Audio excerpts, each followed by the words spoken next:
So, te, bago lang ko matakaroon and, te, na-trauma ko very light, diba? Bago lang na ako gi-post, katong feeling ako na something din sa akong boarding house, akong basic na boarding house, na siguro yung mga ligaw na kaluluwa. Kaya nga, no, nakita ko ulo nila. So, mo nag-practice na ako mga Christian song. Mga got to believe in magic. Kaya para at least ba ma-feel nila. And nagkita ko ulo, te. Kaya ikaduham ko na nito, itong nag-live ko, diba?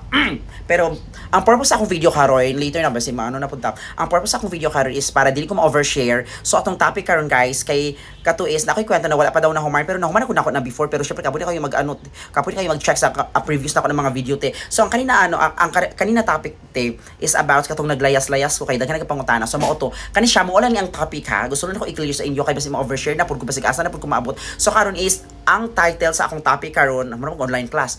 People at the back, okay? So, ang title sa topic karon, te, is katong ikwento na ako tong naglayas ko. So, naglayas ko, te, is fourth year high school ko, te, ana sa Bukid pa ko anas among purok. So kato na time is te, akong papa ginakasab-ayon ko, feeling ko na ako sa tungod sa kapobrehon, feeling ako gamay lang ni siguro na mali kanang kusiol ko sa akong father earth, kanang sumbag-sumbagon akong here, ano ko, dad, come on, please dance with me. So mauna, te, ang rason siguro, te, ngano naglayas-layas ko niya, na feeling ako dili ko anark. Kaya akong basic na papa pud kaayo, te. Kaya di man ako manghord. So 6 mi kabuok, te, babae din ako, then lalaki. Ang katong lalaki is mo to boxing, te. Unya naga-boxing sa ilang school.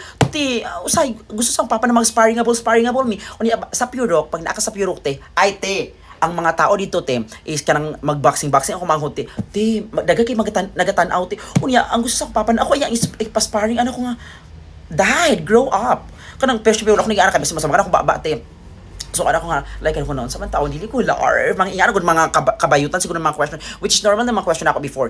Pero, te, syempre, di ba, sa beauty, ako nagdako, te, kanang grabe ako panarbaho dito, ako mga trabaho, puro lalaki, kanang, pang lalaki kita nante. So, mga to, syempre, wala ako choice, no. Unya, te, ginakusi ko sa papa, unya, ginakasabaan ko niya, kanang halos everyday, te, kanang, ano ko noon, sa mga taon, siya, di siya formal na pagkapapa, ay, kato na time. So, syempre, akong mga mindset, ato, te, nagdagdagan, pag gatuugi ko karon no, nadagdagan po gihapon sa matanaw na ako sa mga TV and all. Kaya nagtanaw ako, hili ko magtanaw mga TV lang ito.